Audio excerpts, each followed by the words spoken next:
तीतुस की पत्री उसका 2 अध्याय 13-14 वचन पढ़ो। और उस धन्य आशा की अर्थात अपने महान परमेश्वर और उद्धारकर्ता यीशु मसीह की महिमा के प्रकट होने की बाट जोहते रहें, जिसने अपने आप को हमारे लिए दे दिया कि हमें हर प्रकार के अधर्म से छुड़ा ले और शुद्ध करके अपने लिए एक ऐसी जाति बना ले जो भले भले काम करने में सरगर्म हो। प्यारे प्रभु, इस पवित्र वचन के लिए हम आपको धन्यवाद करते हैं जो आज आपने हमें दिया है। विनती करते हैं आप ही इस वचन को हमें खोल कर सिखाएं, हमें समझाएं। प्रभु जी, आपके हाथ में सौंपते हैं, मदद करें। पवित्र यीशु मसीह के नाम से प्रार्थना को मांगते हैं, आमीन। तो इधर जो हमने परमेश्वर का वचन पढ़ा, उस धन्य आशा की अर्थात अपने महान परमेश्वर और उद्धारकर्ता यीशु मसीह की महिमा के प्रकट होने की क्या जोते रहो,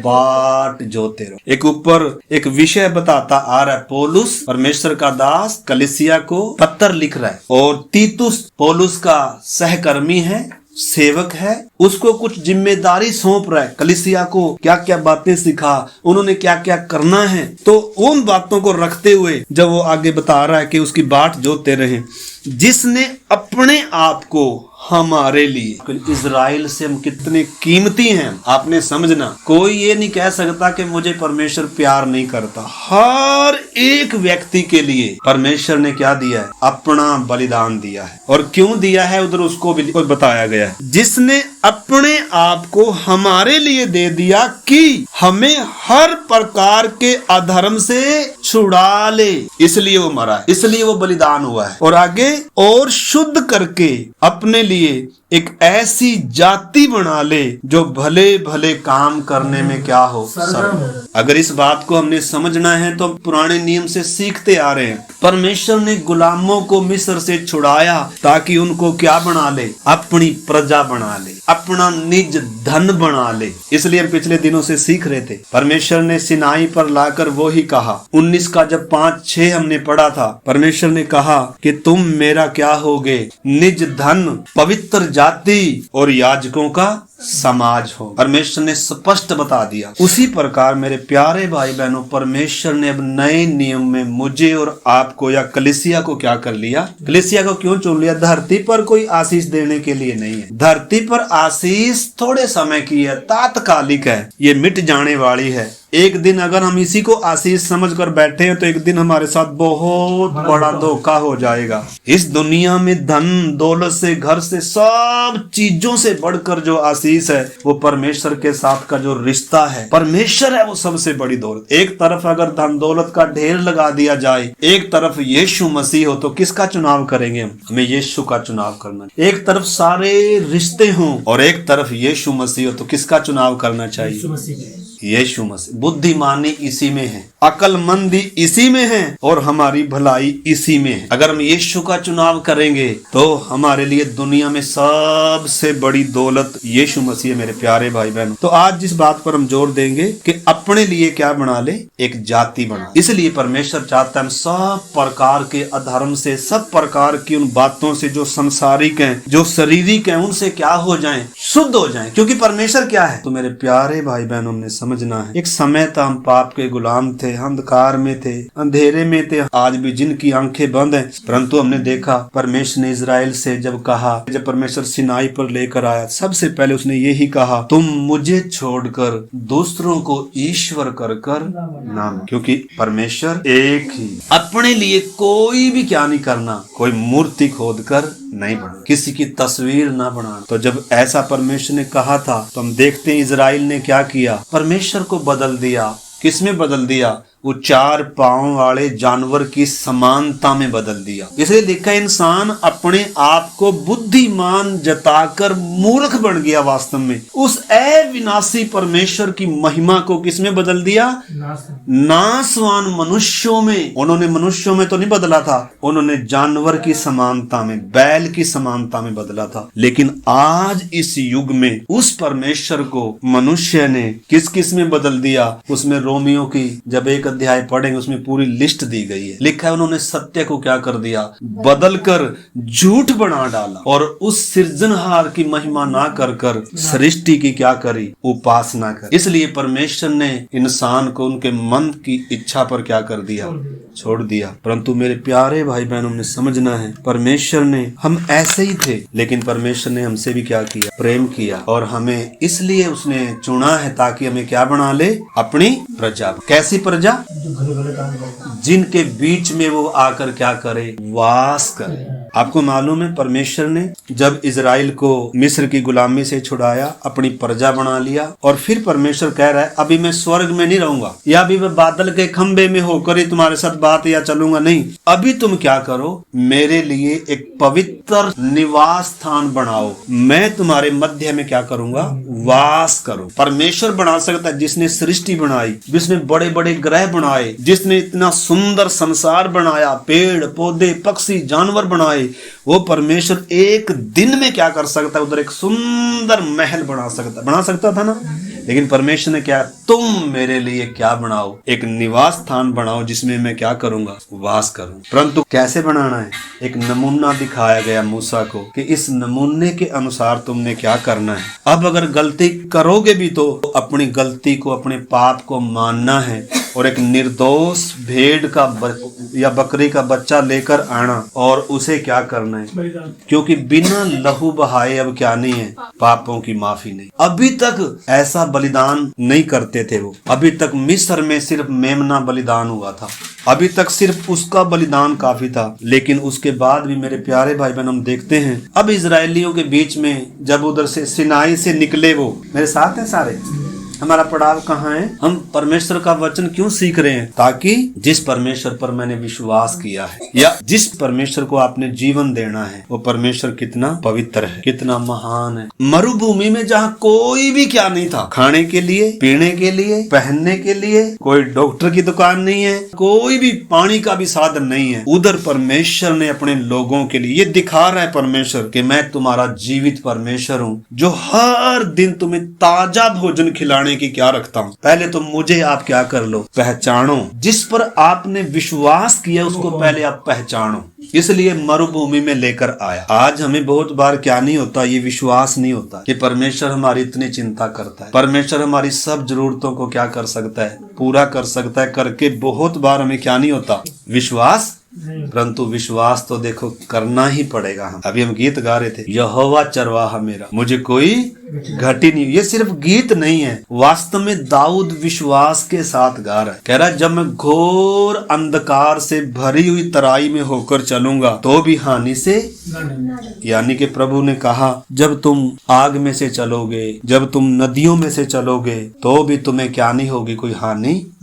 परमेश्वर ने इंसान के साथ अपने आप को वाचा में बांध लिया, कोई तुम्हें छुएगा तो मेरी आंख की पुतली को छुएगा। एक वचन हम पढ़ेंगे, इफिसियों की पत्री निकाले मेरे साथ और उसका 2 अध्याय, इफिसियों की पत्री 2 अध्याय 11। इस कारण स्मरण करो कि तुम जो शारीरिक रीति से अन्य जाति हो, तुम लोग उस समय मसीह से अलग और प्रतिज्ञाओं की वाचाओं के भागी न थे और आशाहीन और जगत में ईश्वर रहित थे। देखो हम क्या थे, हम हालांकि हमारे पास बहुत से ईश्वर थे परंतु हमारे खुद के बनाए हुए थे। लेकिन वास्तव में वचन क्या कहता है, हम पहले क्या थे, अन्य जाति थे, परमेश्वर की उस प्रजा का भाग नहीं थे। परमेश्वर की एक प्रजा थी, परमेश्वर ने अपने लिए एक जाति बनाई थी, परमेश्वर उनके मध्य में वास करता था, परमेश्वर उनके साथ वाचा में बंधा हुआ था और परमेश्वर कह रहा था तुम ही मेरे निज धन होगे। हम अन्य जातियों में आते थे, अन्य जातियों से परमेश्वर का कोई क्या नहीं होता था, कोई रिश्ता। परमेश्वर ने आपको मालूम है जब मिलाप वाला तंबू दिया उसमें कोई भी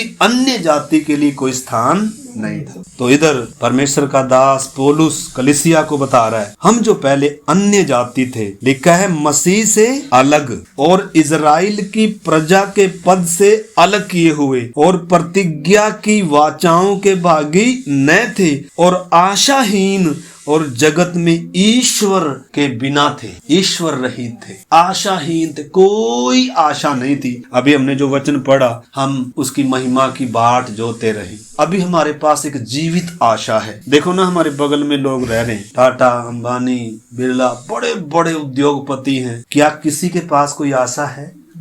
धन दौलत सब कुछ है, नाम आदर इज्जत सम्मान सब कुछ है, लेकिन क्या नहीं है? आशा नहीं है, उद्धार नहीं है। मसीह से आज भी अलग है। आज भी अगर देखे तो ईश्वर रहित है, ईश्वर के बिना है। तो अगर देखा जाए, धनी कौन है फिर? वो है या हम है? धनी हम है। बेचारे कौन है? वो है या हम है? वो बेचारे। गरीब कौन है? वो है या हम है? वो है। कई बार हम अपनी हालत देख कर ही दुखी हो रहते हैं। परमेश्वर ने मुझे जो पहचान दी है, उसने मुझे कौन सी पहचान दी? तुम क्या हो? जगत की ज्योति हो।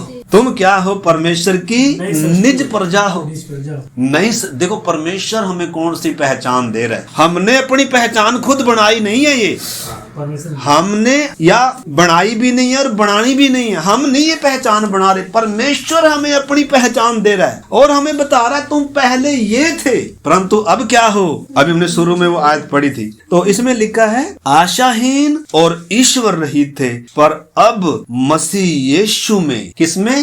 मसीह यीशु में। मसीह यीशु में है कि नहीं है? अब सवाल आता है, मैं मसीह में हूँ कि नहीं हूँ? मसीह में विश्वास करना एक बात है, लेकिन विश्वास करते करते किस में आना है? मसीह में आना है। जंगली जैतून से कटकर उत्तम जलपाई में सांटे जाना है, मसीह का होना है। तो तैयार है इन दिनों जो अभी तक काटे नहीं गए। देखो कितना धन्य सौभाग्य है जो आशा टाटा अंबानी के पास नहीं है। करोड़ों पति हैं, लेकिन उनकी आंखें बुद्धि सब क्या है? आज भी बंद पड़ी हुई है, आशा नहीं है। थोड़ा सा भी कोई चूही ने, थोड़ा सा भी किसी बिल्ली ने, बंदर ने हरकत कर दी तो उधर ही क्या करने लग जाते हैं? उधर ही बड़ा चमत्कार समझ कर क्या करने लग जाते हैं। लेकिन हम कुछ ऐसा, आंखें क्या कर दी? परमेश्वर ने खोल दी, हमारी बुद्धि खोल दी, समझ खोल दी। सचमुच में हम क्या कर रहे थे और आज हम क्या कर। धन्य सौभाग्य है हमारा। परमेश्वर ने हमें बंगला देने में कोई परमेश्वर का जोर नहीं लगता। हमारे घर के आगे हेलीकॉप्टर खड़े हो, परमेश्वर को देने में कोई जोर नहीं लगता। लगता है? बताओ। अगर दुनिया की आशीष को हम आशीष समझे तो सबसे बड़ी आशीष फिर तो टाटा अंबानी के पास है। लेकिन उसके पास देखो, बेचारे के पास वो धन दौलत तो है, लेकिन आशा नहीं है, उम्मीद नहीं है, संबंध नहीं है, जीवन नहीं है। मौत, पाप और शैतान सबके ऊपर क्या कर रहा है? आज भी राज्य कर रहा है। मौत का भय लोगों को क्या कर रहा है? लेकिन परमेश्वर ने हमें मौत के बड़े आपको मालूम है इंसान का सबसे बड़ा शत्रु कौन है? मृत्यु है। मृत्यु से हर कोई डरता है। डरता है कि नहीं? हम भी डरते हैं कि नहीं? अभी तो हम बोलते हैं नहीं डरते, लेकिन जब मौत आएगी तब पता चलेगा कहाँ भागेंगे। पतरस भाग गया। पतरस को कोई क्रूस पर नहीं चढ़ा रहा था, लेकिन क्या हो गया? जान लेकर क्या हो गया?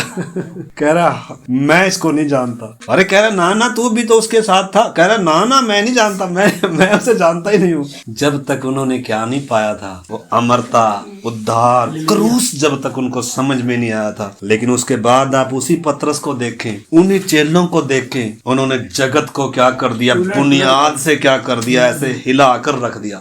जैसे किसी पेड़ को क्या करते हैं? ऐसे हिलाते हैं ना, ऐसे उन्होंने समाज को, दुनिया को, जातियों को हिला कर रख दिया। जगत को उल्टा पुल्टा कर दिया। बड़े बड़े सम्राटों ने घुटने टेक लिए। ऐसा पावर है परमेश्वर के वचन में। क्रूस की कथा लिखा है, उद्धार पाने वालों के लिए क्या है? परमेश्वर की सामर्थ है। इस करके हमने क्रूस की कथा की जो सामर्थ है, परमेश्वर की आत्मा, उद्धार की जो सामर्थ और आनंद और बड़ा धन है, उसको समझना। नहीं तो हम भी क्या सोच कर चलेंगे, यार हम भी गरीब ही हैं। वो इस धनी होकर इसलिए गरीब बन गया ताकि हम क्या हो जाएं? तो धनी हुए कि नहीं हुए? हम तो बहुत धनी है भाई। जिसके पास यीशु है, सचमुच में वो दुनिया में सबसे धनवान व्यक्ति है। लोगों को तो आपको मालूम है, जैसे यीशु को दुनिया में पेश करना था ना, वैसे नहीं किया। इसलिए लोगों को यीशु से बढ़कर आशीष चाहिए। यीशु नहीं चाहिए आज बहुतों को। यीशु के साथ संबंध नहीं चाहिए आज बहुतों को, क्योंकि यीशु को छोटा कर दिखाया है। यीशु को क्या कर दिखाया है? यीशु नहीं है बड़ी चीज, बल्कि क्या है? आशीष बड़ी है। है। यीशु क्या देने आया? यीशु अपने आप को देने आया भाई हमें। यीशु अपने आप को देने के लिए, ताकि हम उसको ग्रहण कर लें, ताकि उसको क्या कर लें, हम उसके साथ हम मेल कर लें। आगे इसमें लिखा है, पर अब मसीह यीशु में तुम जो पहले दूर थे, मसीह के लहू के द्वारा, किसके द्वारा? लहू के द्वारा निकट हो गए हो, क्योंकि वही हमारा मेल है जिसने दोनों को एक कर लिया और अलग करने वाली दीवार को जो बीच में थी ढा दिया। एक दीवार हमेशा इंसान को परमेश्वर से दूर करती थी। भले ही इजराइल ने मिलाप का तंबू बनाया था, लेकिन वो पर्दा कभी फटा नहीं था, वो दीवार कभी हटी नहीं थी। न तो मनुष्य और परमेश्वर के बीच की दीवार हटी थी, और न उस प्रजा की और बाकी सारी अन्य जातियों की दीवार कभी हटी थी। लेकिन यीशु के क्रूस पर वो दीवार भी हट गई, और सारी जातियों की दीवार भी क्या कर दी? क्या यहूदी हो, क्या यूनानी हो, क्या अन्य जाति हो, सबको प्रभु ने क्या बना लिया? अपनी निज प्रजा बना लिया, अपनी संतान होने का अधिकार दिया। इसमें लिखा है, मैं थोड़ा सा और इसमें आगे पढ़ूंगा, लिखा है, अलग करने वाली दीवार को जो बीच में थी ढा दिया, और अपने शरीर में बैर अर्थात वह व्यवस्था जिसकी आज्ञाएं विधियों की रीति पर थी मिटा दिया, और दोनों से अपने में एक नया मनुष्य तब उत्पन्न करके मेल करा दिया। न केवल परमेश्वर से मेल करा दिया, बल्कि यहूदी का और अन्य जाति का आपस में कभी क्या नहीं था? मेल नहीं था। आपको मालूम है, एक प्याले पर ले आया प्रभु, एक मेज पर ले आया प्रभु। अब जब उस मेज में शामिल होते हैं, यहूदी समाज की जो सोच थी ना, आज भी जो यहूदियों की सोच है, अन्य जातियों को कुत्ते जितनी क्या समझते हैं? कदर नहीं समझते। वो अपने आप को बहुत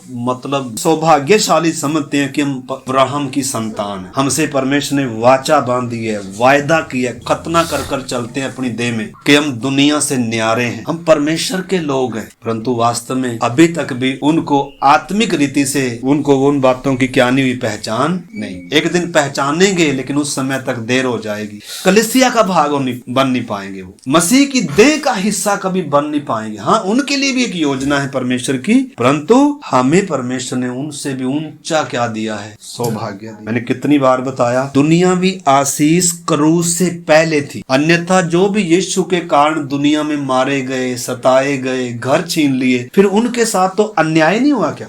अगर दुनिया की चीज आशीष है, यीशु आशीष नहीं है, उद्धार आशीष नहीं है, स्वर्ग का राज्य वो खजाना नहीं है, तो फिर जो उनके पास जो धन दौलत था, घर बार था, परिवार था, दुनिया ने क्या कर लिया? छीन लिया। तो फिर उनके साथ तो कितना क्या हो गया?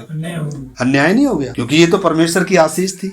इस करके हमने समझना है, दुनिया का ये वास्तव में इस आशीष के सामने, मैं पिछली बार भी बोल रहा था कि दुनिया का करोड़ों रुपया भी है, वो भी कूड़ा है।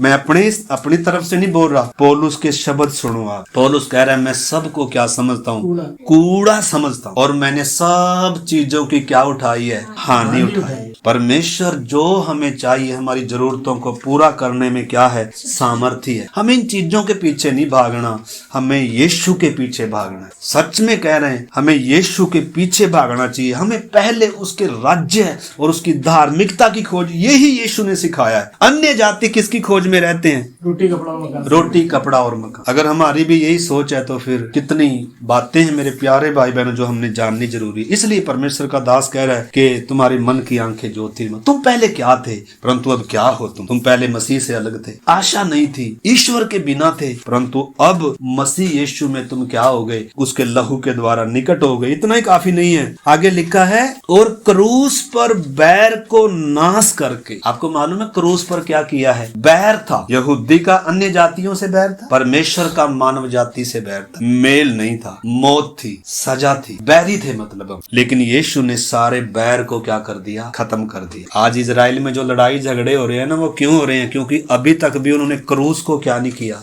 मसीहा को क्या नहीं किया, स्वीकार पहचाना नहीं है। इसलिए आज उनका बैर चल रहा है, लड़ाई चल रही है। वो अपने आप को विशेष लोग समझते हैं, परंतु वास्तव में परमेश्वर ने सारे जगत से प्यार किया है। यीशु संपूर्ण मानव जाति के लिए मरा है। वो खाली इजराइल के लिए नहीं मरा, वो समस्त मानव जाति के लिए मरा। हम अन्य जाति थे, हमें परमेश्वर ने क्या किया? लिखा है क्रूस पर बैर को नाश करके उसके द्वारा दोनों को एक देह बनाकर परमेश्वर से मिलाए। उसने आकर तुम्हें जो दूर थे और उन्हें जो निकट थे, निकट कौन थे? यहूदी। दूर कौन थे? हम सब अन्य जाति। दोनों को मेल मिलाप का सुसमाचार सुनाया, क्योंकि उसी के द्वारा हम दोनों की एक आत्मा में पिता के पास पहुंच होती है। मसीह में सब क्या कर लिया? एक कर लिया। पाप ने इंसान को परमेश्वर से अलग अलग किया। पाप ने इंसान को इंसान से अलग अलग किया। जातियां बन गई, धर्म बन गई, भाषाएं अलग अलग होगी, धरती बंट गई। पाप ने अलग अलग किया, विभाजित किया, नाश किया। लेकिन यीशु मसीह ने क्या किया? एक कर लिया, अपनी एक निज प्रजा बना ली। परमेश्वर चाहता है अनंत काल में, जब हम प्रकाशित वाक्य 21 अध्याय में पढ़ते हैं, लिखा है फिर मैंने देखा नया आकाश है, नई पृथ्वी है। पहली पृथ्वी जाती रही, आकाश भी ना रहा, समुद्र भी ना रहा। फिर मैंने स्वर्ग से एक नए यरूशलेम को धरती पर उतरते हुए देखा। नई धरती है, नया आकाश है, और परमेश्वर अपने लोगों के बीच में क्या करेगा? क्या करेगा? वास करेगा। यहूदियों का तो वो सिर्फ एक भविष्य की छाया थी। परमेश्वर दिखा रहा था वाटिका में भी भविष्य की छाया थी कि परमेश्वर इंसान को अपने स्वरूप, अपनी समानता में बनाकर उसके साथ वास करेगा। पाप में गिर गया इंसान, तो परमेश्वर ने एक प्रजा तैयार करी, उनके बीच में एक मिलाप का तंबू तैयार किया, उधर एक रास्ता खोल दिया। जो रास्ता वाटिका में बंद हो गया था, ज्वाला में तलवार चारों ओर घूम रही थी, इंसान का पापी से मेल होना असंभव हो गया था, बंद हो गया था रास्ता। लेकिन मिलाप के तंबू के द्वारा परमेश्वर ने तात्कालिक थोड़ा समझाने के लिए खोला था। तो भी याजक लोग, महायाजक की साल में एक बार लहू का कटोरा लेकर उसमें प्रवेश करता था। वो भी डरते और कांपते हुए प्रवेश करता था, क्योंकि परमेश्वर पवित्र परमेश्वर है। लेकिन यीशु मसीह के बलिदान के द्वारा पूरा डर क्या कर दिया? भय क्या कर दिया? खत्म कर दिया। परमेश्वर से क्या कर दिया? मिला दिया। समझना उद्धार कितनी बड़ी चीज है। प्रभु ने कहा अगर इंसान सारे संसार को प्राप्त कर ले, धन दौलत आदर इज्जत सब कुछ प्राप्त कर ले, लेकिन अगर वो उद्धार ना पाए, अगर वो अपने प्राण को ही खो दे, जैसे वो धनवान कह रहा है, परमेश्वर तो उसको याद ही नहीं था, वास्तव में कह रहा है हे मेरे मन, देख तेरे पास बहुत वर्षों के लिए तो क्या हो गया, जब हमारे पास अच्छा बैंक बैलेंस हो जाए, अच्छा सा जब वो पैसे हो जाएं, तो हम भी फिर हो अब चिंता नहीं है, अब दुख आए बीमारी आए बस अब चिंता नहीं है। फिर हमारा परमेश्वर कौन बन गया? वही है ना। फिर हमें दुख आएगा, तकलीफ आएगा, फिर हमें चिंता नहीं, सीधा किधर जाएंगे? बड़े से बड़े हॉस्पिटल में भी जाना पड़ेगा, फटाफट चले जाएंगे। फिर भरोसा किस पे आ गया? धन पर। आश्रित किस पे हो जाएंगे? धन पर। तो ये तो देखो विश्वास से क्या करना पड़ेगा। इसलिए हम पिछली बार में सीख रहे थे विश्वास कैसा होना है। ताया हुआ सोने से भी बहुमूल्य है विश्वास, परखा हुआ विश्वास। विश्वास परखा जाता है। इधर लिखा है क्योंकि उसी के द्वारा हम दोनों की एक आत्मा में पिता के पास पहुंच होती है, इसलिए तुम अब विदेशी और मुसाफिर नहीं रहे, परंतु पवित्र लोगों के संगी, स्वदेशी और परमेश्वर के घराने के हो गए। और आगे जब आप ये इफिसियों की पत्री पढ़ोगे, ऐसा ऐसा भेद प्रकट कर कर दे रहा है परमेश्वर का दास। कह रहा है जो भेद युगों से गुप्त था, सृष्टि क्यों बनाई किसी को मालूम, स्वर्ग दूतों को भी मालूम नहीं था। इन आदम को क्यों बनाया, आदम को भी मालूम नहीं था, किसी को मालूम नहीं था। थोड़ा थोड़ा सा उनके ऊपर प्रकट किया था। अब्राहम परमेश्वर के साथ चला, सही योजना उसको भी मालूम नहीं थी, वो भी परमेश्वर की असली योजना का हिस्सा बन नहीं पाया। हनोक 300 साल परमेश्वर के साथ चला, ये सौभाग्य उसको भी नहीं था, दाऊद को नहीं थी। स्वर्ग दूतों को भी ये पदवी नहीं है, वो भी परमेश्वर के चेहरे को क्या नहीं कर सकते, ढांपे रखते हैं और निरंतर पुकारते हैं सेनाओं का यहोवा पवित्र पवित्र पवित्र है। हमें स्वर्ग दूतों से भी ऊंचा सौभाग्य मिला है, हमें आदम से भी ऊंचा सौभाग्य मिला है, हमें अब्राहम से, दाऊद से, पुराने समय आपको मालूम है वचन कहता है जितने स्त्रियों में से जन्मे हैं, जितने स्त्रियों से जन्मे, सब में बड़ा कौन है? यूहन्ना बपतिस्मादाता, जो यीशु के लिए मार्ग तैयार कर रहा है, जो इजराइल को मन फिराव की तरफ लेकर आ रहा है, जिसके हाथ से यीशु मसीह ने क्या लिया? बपतिस्मा लिया। यीशु कह रहा है जितने भी स्त्रियों में से जन्मे हैं यूहन्ना उन सब में क्या है? बड़ा है। लेकिन प्रभु कह रहा है जो आत्मा से जन्मे हैं, परमेश्वर से जो जन्मे हैं, जिन्होंने आत्मा में जन्म लिया है, छोटे से छोटा भी है तो वो भी किससे बड़ा है? यूहन्ना से क्या है? बड़ा है। हमारा मतलब नए जन्मे लोगों का पद, सौभाग्य है कितना महान और कितना ऊंचा है। मेरे प्यारे भाई बहनों, ये चीज क्यों? क्योंकि हम कभी भी किसको आशीष ना समझें, दुनिया के मान, आदर, इज्जत, सम्मान को, धन दौलत को कभी भी आशीष ना समझ। आशीष यीशु मसीह है, उद्धार है। दुनिया में सबसे जिनके पास उद्धार नहीं है, वास्तव में वो कंगाल हैं, अंधे हैं, नंगे हैं, तुच्छ हैं। लेकिन अगर हमारे पास उद्धार है, यीशु मसीह है, तो हम दुनिया में सबसे धन्य व्यक्ति। इसलिए वचन कहता है धन्य जिनके अपराध क्षमा कर दिए गए, पाप मिटा दिए गए और जिनके अधर्म का लेखा परमेश्वर ना ले। तो हमारा जो धन्य सौभाग्य है, आप इसको पढ़ सकते हैं 3 अध्याय में। पौलुस जिस भेद की बारे में बता रहा है कि परमेश्वर ने हमें कैसे अन्य जातियों को इसलिए चुन लिया ताकि उस मिरास के भागी हो जाएं और मसीह की देह के हम क्या हो जाएं? उसमें एक हो जाएं। इस करके वो आगे बढ़ाते हुए 3 अध्याय पढ़े, फिर 4 अध्याय पढ़े। 4 अध्याय में आगे मसीह की डील डोलता तक की बात कर रहा है, पवित्र लोग सिद्ध हो जाएं उसकी बात कर रहा है। देखो आप उसका 4 का मैं 11 से पढ़ता हूँ, बहुत सारी बातें हम उसमें नहीं जा रहे थे। उसने कुछ को प्रेरित नियुक्त कर और कुछ को भविष्यद्वक्ता नियुक्त करके और कुछ को सुसमाचार सुनाने वाले नियुक्त करके और कुछ को रखवाले और उपदेशक नियुक्त करके दे दिया, जिससे पवित्र लोग सिद्ध हो जाएं। सबसे पहली बात, अब पवित्र लोगों ने क्या होना है? सिद्ध होना है, क्योंकि यीशु सिद्ध है, परमेश्वर सिद्ध है, पवित्र आत्मा सिद्ध है और परमेश्वर चाहता है उसके लोग भी, कलीसिया भी, देह भी क्या हो जाए? सिद्ध हो। इसलिए उसने साधन क्या रखा है? सबसे पहली बात उसमें लिखा है उसने प्रेरितों को नियुक्त किया है, भविष्यद्वक्ताओं, सुसमाचार सुनाने वालों को, और उसने रखवालों या पासवानों को और इसके अलावा उपदेशकों को भी नियुक्त करके दिया है। क्यों दिया है? जिससे पवित्र लोग सिद्ध हो जाएं। पवित्र लोग कौन है वास्तव में? मैं और आप। दुनिया किसको संत जी बोलते हैं? फलाना फलाना संत बोलते हैं कि नहीं भाई जी? क्या नाम बोलते थे उसका? संत महात्मा जी। संत नाम जोड़ा हुआ सबके आगे, संत राम रहीम जी, जो क्या है? अपराध साबित हो चुके हैं, लेकिन देखो ना आज प्रोल पर बार घूम रहे हैं। क्योंकि क्या है? राजनीति है। अपराधियों को क्या नाम दिए? कौन से तगमे दे रखे हैं? संत। अपराधियों को कौन से नाम से नवाजती है दुनिया? लेकिन वास्तव में संत कौन है? मैं और आप।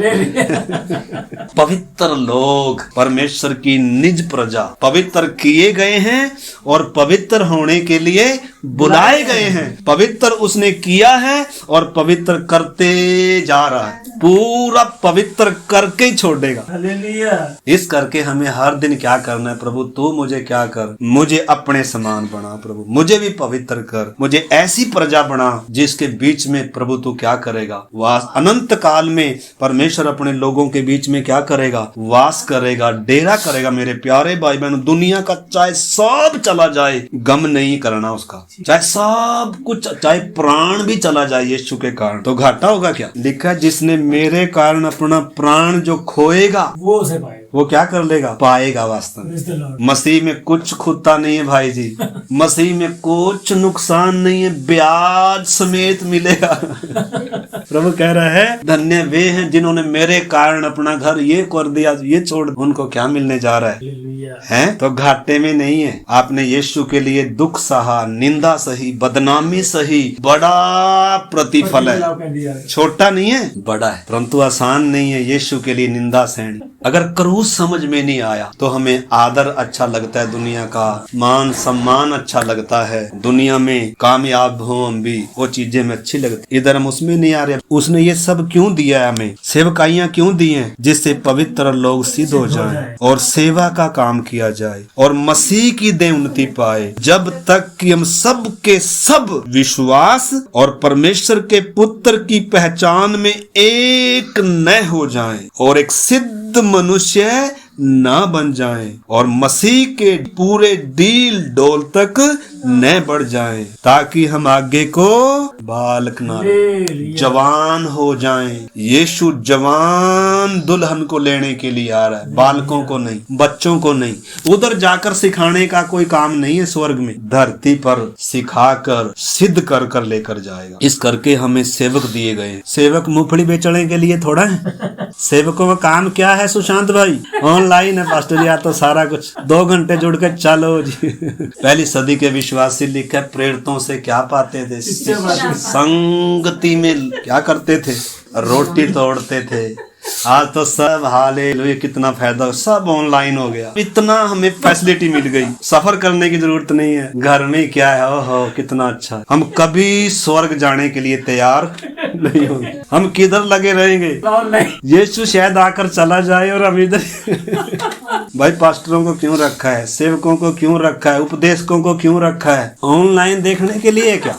दूर दूर ही रहेंगे। देखो जब तक हम सचमुच में ये भेद को नहीं पहचानेंगे, बहुत सारी बातें उसमें नहीं आ रही। सेवा का काम भी तो होना है भाई साहब। कलीसिया सब सेवक है, कलीसिया पूरी दुल्हन है। कलीसिया पूरी क्या है? कलीसिया मसीह की सेवक है, कलीसिया मसीह की दुल्हन है, कलीसिया मसीह की देह है, कलीसिया परमेश्वर का घराना है, परमेश्वर की निज प्रजा है। यीशु इसलिए आया ताकि एक प्रजा तैयार करे, अपनी कलीसिया बनाए, जिसके ऊपर अधोलोक के फाटक पर बनना। तो इस करके इन्हीं दिनों मेरे प्यारे भाई बहनों, हमने अपनी बुलाहट को पहचानना है, परमेश्वर की इच्छा को पहचानना है। समय हमारे पास सीमित है, काम ज्यादा है। उधर जाकर थोड़ा तैयारी होगी, स्वर्ग में तैयारी नहीं। तैयारी का दिन आज है। इस करके आइए हम परमेश्वर के सन्मुख प्रार्थना करें और उसकी इच्छा के लिए अपने जीवन को समर्पित करें। अन्यथा हमें एक दिन बहुत पछताना पड़ेगा, बहुत पछताना पड़ेगा। अवसरों को ना खोएं। जब हमें कोई अवसर मिलता है, अवसरों को हाथों हाथ लपक लें मेरे प्यारे भाई बहनों। अवसरों को बहुमूल्य समझें, क्योंकि दिन बुरे हैं, प्रभु की आगमन निकट है। हमारा ध्यान इस समय किधर लगा हुआ है? जो परमेश्वर हमें दिन के 24 घंटे देता है, या सप्ताह के 7 दिन देता है, या महीने के 30 दिन देता है, या साल के 12 महीने देता है,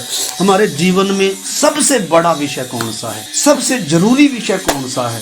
आइए हम अपने जीवन को चेक करें और अपने निर्णयों को लें, अपने जीवनों पर अधिकार दें। प्रभु को हमारे जीवनों में काम करने का अधिकार दें। जैसे मिट्टी कुम्हार के हाथ में रहती है। आपको मालूम है आदम को परमेश्वर ने अपने स्वरूप समानता में कब सिरजा? मिट्टी था, मिट्टी हाथ में लिया। परमेश्वर मिट्टी को हाथ में लेता है। अगर हम मिट्टी नहीं है, मिट्टी का मतलब हमारी इच्छा नहीं, प्रभु आपकी इच्छा पूरी हो जाए, मेरी कोई इच्छा नहीं। मुझे तो मालूम ही नहीं प्रभु मेरे लिए क्या भला है और क्या अच्छा है, आपको मालूम है। आपकी इच्छा मेरे जीवन में पूरी हो। आप मेरे कुम्हार हैं प्रभु, आप मुझे बना। ये तो मेरा धन्य सौभाग्य है कि मैं आपके हाथों में आया हूँ, आपने मुझे उठाया है। जब कितने करोड़ों लोग थे, टाटा अंबानी को ये सौभाग्य नहीं है प्रभु, कितने धनवानों को सौभाग्य नहीं है। आपने मुझे प्रभु जगत के मूर्खों में से चुना है, तुच्छों में से चुना है। हालेलुया, मेरा कितना धन्य सौभाग्य है प्रभु। अपने जगह को, अपने प्रभु स्थान को, अपने काम को और प्रभु अपने उस रिश्ते को, उस बुलाहट को हम सब को पहचानने के लिए हमारी मदद करें। जिन्होंने अभी तक भी इस भेद को नहीं पहचाना, जिन्होंने अभी तक भी प्रभु सत्य को नहीं पहचाना, जिनकी अभी तक भी प्राथमिकताएं दुनियावी हैं प्रभु जी, प्रभु पारिवारिक हैं, शारीरिक हैं, खुदा सचमुच में इन दिनों सही रीति से सत्य को पहचानने के लिए आप मदद करें प्रभु। ये तेरी आत्मा का काम है प्रभु जी। मनुष्यों के सारे प्रयास व्यर्थ हैं प्रभु जी, मनुष्यों की सारी मेहनत व्यर्थ है प्रभु जी। आपने कहा मैं अपनी कलीसिया बनाऊंगा, अधोलोक के फाटक उसके ऊपर पर बनना होंगे। प्यारे प्रभु, हमें अपने लिए एक ऐसी प्रजा बना, हमें अपनी एक ऐसी कलीसिया बना जिसमें कलंक ना हो, जिसमें झुर्री ना हो, जो बेदाग हो। प्रभु जी, प्रभु हम सबको इस महान अनुग्रह को, इस बुलाहट को पहचान कर आपके योग्य चाल चलने में हमारी मदद कर। हम सब पर दया कर प्रभु। ये वचन को सुनने वाले सिर्फ नहीं, बल्कि इस वचन को ग्रहण करें, इस वचन के अनुसार चलें और इन्हीं दिनों आपको अपने जीवनों में अधिकाई से काम करने दें। प्रभु जी, हम रुकावट ना बने, हम अवसरों को बहुमूल्य समझें। किसी का मन इस समय संसार की तरफ ना लगने पाए, संसार की वस्तुओं पर ना लगने पाए। प्रभु, संसार के उन संबंधों को कोई प्राथमिकता ना देने पाए, बल्कि आपके उस संबंध को प्राथमिकता देने पाए। हम सब पर आप ऐसा अनुग्रह करें। हालेलुया। आइए कोई एक प्रार्थना करें। धन्यवाद है परमेश्वर पिता, हम आपका धन्यवाद करना खुदा। आपने सेवकों को दिया प्रभु जी, ताकि आपका हर एक जन सिद्ध बने। आपने बालकों को जरूर बुलाया, लेकिन हम बालक न बन जाए, आज से बालक न रहे परमेश्वर, बल्कि हम जवान हो जाए और परमेश्वर हम आपकी बाट देखने जोड़ने वाले हों, आपकी ओर देख हमारा निशाना हो, आपकी ओर ताकने वाले बन जाए खुदा। इतना समय हमने बर्बाद कर दिया परमेश्वर, लेकिन जब हम आपके दास की तरह ये वचनों को सीख रहे, गंभीर विषय, ताकि हम प्रभु जी आगे से बालक न कहलाए, आपके वचनों को सीखते जाएं। आपने परमेश्वर अपने दासों को, दासियों को रखे हमारे बीच में परमेश्वर के हृदय से आपको धन्यवाद करते खुदा बाप, और विनती करते हैं परमेश्वर, आप हम सबसे बातें कर रहे हैं इन दिनों और अपनी कलीसिया बना रहे परमेश्वर, आपकी बात को हम अनसुना न करने पाए। हमारी यही प्रार्थना है परमेश्वर पिता। आपके सुंदर विषय के वचन के लिए धन्यवाद खुदा परमेश्वर, जो आपने हमें दिया है। ये प्रभु जी हमारे हृदय में बस जाए, और जो सेवा काम है जो प्रभु जी होना है हमारे जीवन से, क्योंकि कलीसिया को परमेश्वर आपने भले काम करने के लिए, सरगम करने के लिए तैयार किया परमेश्वर। आप तैयार करें खुदा बाप, ताकि हम भले काम करें। हमारी जो सेवा है, जो बुलाहट है प्रभु जी, उसको पहचानते हुए चलने के लिए प्रभु मदद करना परमेश्वर। हमारी यही प्रार्थना है परमेश्वर, चाहे हम ऑनलाइन हो, हम ऐसे जुड़े कि ऑफलाइन जुड़े परमेश्वर, और ये वचन हमारे हृदय में बस जाए और 100 गुना फैलाए खुदावन। हमारी यही प्रार्थना है प्रभु परमेश्वर, आपने हमारी प्रार्थना सुना, धन्यवाद हो। यीशु मसीह के नाम से प्रार्थना मांगते हैं, आमीन। अब हमारे प्रभु यीशु मसीह का अनुग्रह, पिता परमेश्वर का प्रेम और पवित्र आत्मा की संगति और सहभागिता हम सबों के साथ और दुनिया भर में प्रभु के लोगों के साथ हमारे महान प्रभु यीशु मसीह के आगमन तक होती रहे। आमीन। सबको जय मसीह की।